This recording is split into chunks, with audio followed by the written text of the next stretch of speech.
నాగర్ కర్నూలు జిల్లా వట్టెం రిజర్వాయర్లోని నీటి తోడివేత పూర్తయిందని నాగర్ కర్నూలు ఎమ్మెల్యే డాక్టర్ కూచుకుళ్ల రాజేష్ రెడ్డి తెలిపారు. ఆయన వట్టెం పంపు హౌస్ ను పరిశీలించిన సందర్భంగా ఈఈ పార్థసారథి ఇతర అధికారులతోటి మాట్లాడిన అనంతరం ఎమ్మెల్యే మాట్లాడుతూ వరద జలాలు రావడం వల్ల 2 వారాల క్రితం వట్టెం పంప్ హౌస్ మునిగిపోయిందన్నారు. సీఎం రేవంత్ రెడ్డి రాష్ట్ర మంత్రుల సహకారంతో ఇంజనీర్లు వేగంగా చర్యలు తీసుకోవడం వల్ల కొద్ది రోజుల్లోనే పంపు హౌస్ లో 30 ఫీట్లకు పైగా నీటిని తొలగించడం జరిగిందన్నారు.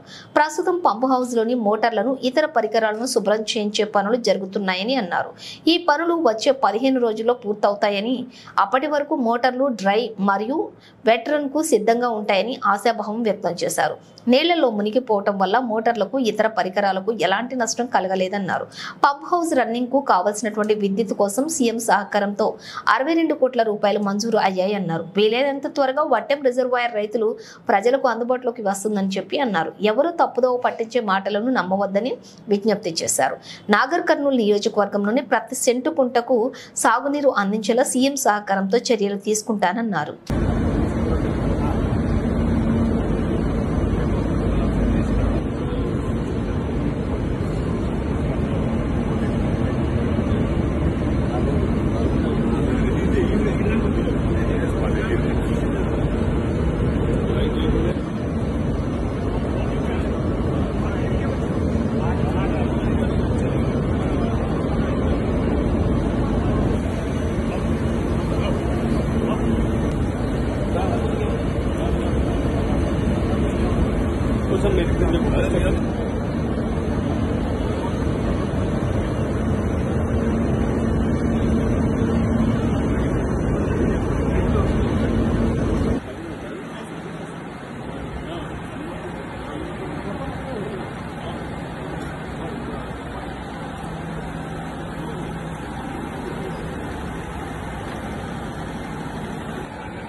చెప్పినండి అదే చెప్పిన వాళ్ళు ఏమంటారు స్పీడ్ గా పోతే వాళ్ళ టైర్ ఊసిపోతుంది అని భయపడుతున్నట్ట.